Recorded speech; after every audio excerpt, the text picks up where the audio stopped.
रास्ते खोले। हम स्टार्टअप ओपन कर दिया, आपने देखा होगा। भारत के प्राइवेट स्टार्टअप 28 साल की एवरेज उम्र के बच्चों ने, नौजवानों ने दुनिया में पहले ही ट्रायल में अपना सैटेलाइट लॉन्च कर दिया और रॉकेट लॉन्च कर दिया उन्होंने। बहुत बड़ा काम कर दिया साथियों। आज करीब 2.5 लाख से ज्यादा रजिस्टर्ड स्टार्टअप है। हमने पिछले दिनों एआई इंपैक्ट समिट किया था। एआई का विस्तार बहुत तेजी से बढ़ रहा है। लाल किले से मैं देश के नौजवानों के लिए घोषणा करना चाहता हूं। हमने तय किया है कि आने वाले 1 वर्ष में 1 करोड़ युवाओं को एआई स्किल के लिए ट्रेनिंग देने का हम काम करेंगे, ताकि हमारा देश का नौजवान एआई की दुनिया में भी नेतृत्व करने का सामर्थ्य। मेरे साथियों, एक समय था 2014 के पहले सिर्फ 60,000 करोड़ रुपए का बायो इकोनॉमी का काम होता था। मेरे देश के नौजवान, आपने क्या कमाल कर दिया है। देखिए, नीतियां जब सही होती है, लक्ष्य जब साफ होता है, तो मेरे देश के नौजवान कैसा करके थे। बायो इकोनॉमी में देश की युवा शक्ति ने सामर्थ्य दिखाया है। 2014 के पहले जो 60,000 करोड़ का कारोबार था, आज वो कारोबार बायो इकोनॉमी 20 लाख करोड़ पहुंच चुकी है दोस्तों।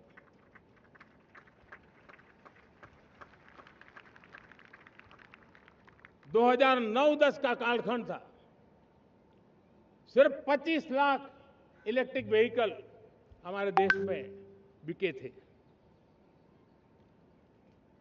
1.5 लाख इलेक्ट्रिक व्हीकल बिके थे 2009-10 में। 1.5 लाख इलेक्ट्रिक व्हीकल। इस 25-26 में 25 लाख इलेक्ट्रिक व्हीकल बिके हैं। मेरे प्यारे देशवासियों, एविएशन सेक्टर भी मेरे नौजवानों के लिए बहुत तेजी से आगे बढ़ रहा है। नए एयरपोर्ट, नए रूट, नए रोजगार के अवसर बना रहे हैं। मेंटेनेंस, ओवरहॉलिंग, इसके भी कारण देश में बहुत बड़ी मात्रा में स्किल मैन पावर को काम मिल रहा है। मेड इन इंडिया हवाई जहाज बनाने की दिशा में हमने सफलता पाई है।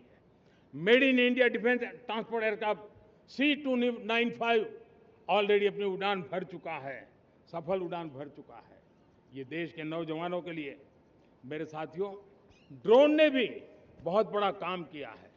स्वामित्व योजना, गांव में ड्रोन से स्वामित्व योजना सफल हो रही है।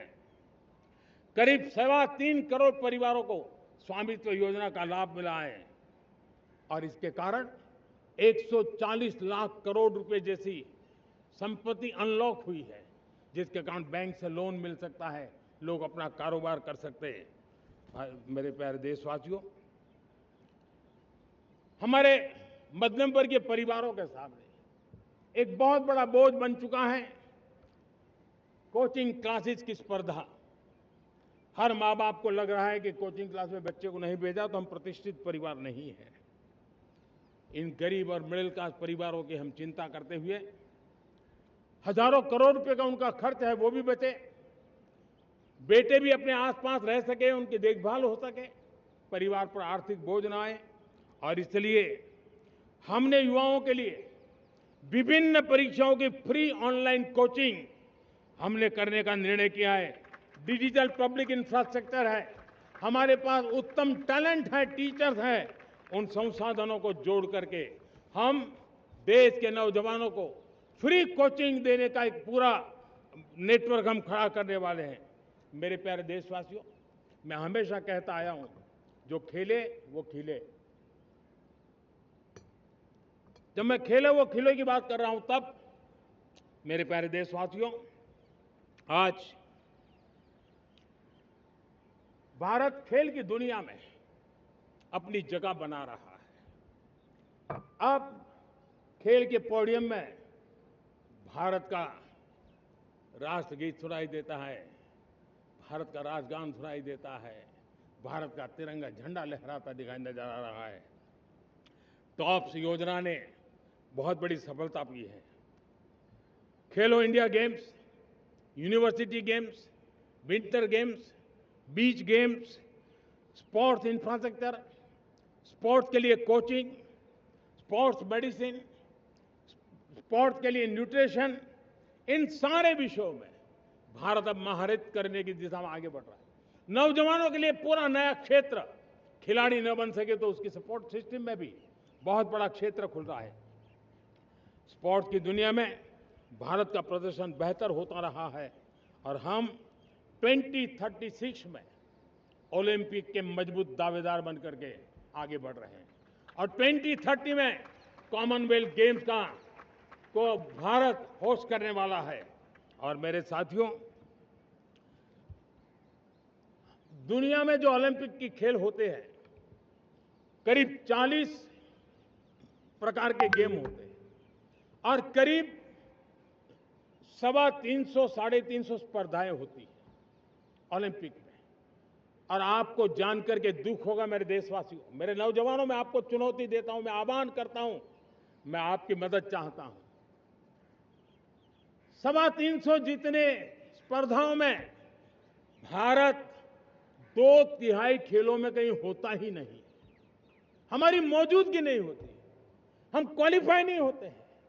हमने तय किया है कि 2036 में जो ओलंपिक होगा, हम चाहते हैं कि वो भारत में हो, लेकिन 2036 में जिन विधाओं में आज भारत खेलता नहीं है, जिन विधाओं में भारत क्वालिफाई नहीं करता है, जिन स्पर्धाओं में भारत ने छोड़ के रखा है, 3/4 हिस्सा हमारे इंतजार कर रहा है। भारत उस पर बल देगा और इसके लिए हम टैलेंट हंट का एक अभियान भी चलाना चाहते हैं। हमें अगर 2036 के लिए खिलाड़ी चाहिए तो आज जो 5 साल, 10 साल, 15 साल की उम्र के नौजवान हैं, बेटे हैं, उनके तरफ ध्यान देना होगा, उन बेटियों पर ध्यान देना होगा। और इसलिए 5 से 15 उम्र के बच्चों में खेल प्रतिभा ढूंढने के लिए गांव-गांव, शहर-शहर, स्कूल-स्कूल एक टैलेंट हंट का अभियान चलाया जाएगा। बच्चों की प्रतिभा को देखा जाएगा और फिर उनको स्पेशल ट्रेनिंग दे करके देश के लिए खेलने वाले अच्छे खिलाड़ी बनाए जाएंगे। मेरे प्यारे युवा, देश के सामने, देश के नौजवानों के सामने नशा एक बहुत बड़ा संकट बनता जा रहा है। नशा मुक्त भारत, ये हम सबका सामूहिक दायित्व होना चाहिए। हमारे महाराष्ट्रातील सर्व बातम्यांचे विश्वासार्ह व्यासपीठ, सकाळच्या सर्व सोशल मीडिया प्लॅटफॉर्मला लाईक, फॉलो आणि सबस्क्राईब करा। तसंच सर्व नोटिफिकेशनसाठी बेल आयकॉन प्रेस करायला विसरू नका।